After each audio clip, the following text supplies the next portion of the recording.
Welcome to Shimmer Blast. In this video, I'll show you how to make a Candyland cake. I have an entire Candyland series of party videos that I put together for my son's birthday. This video is the icing on the cake. I don't like piping frosting, so I'll show you how to design this cake without piping, grass, or a border.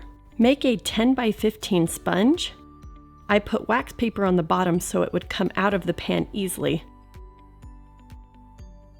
And I put it on a cake board. Cover it in white buttercream.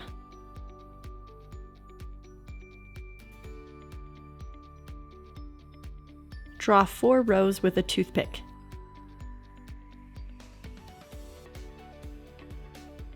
Use Starburst and Jolly Rancher squares for the best color scheme. Reese's, Hershey's Kisses, and small chocolate chips for the chocolate land. Sour streamers make a cute rainbow bridge. Put a marshmallow under the bridge to keep them round. Arrange circus peanuts with butterscotch chocolate chips. To avoid piping frosting, spray the cake with green color mist. Use a paper to keep the spray from hitting the starbursts if you did this step out of order. Add red licorice.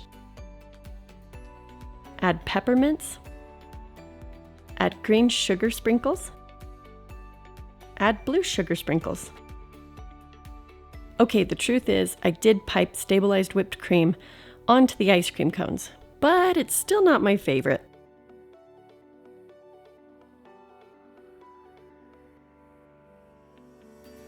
Add lollipop suckers of different sizes and dum-dums.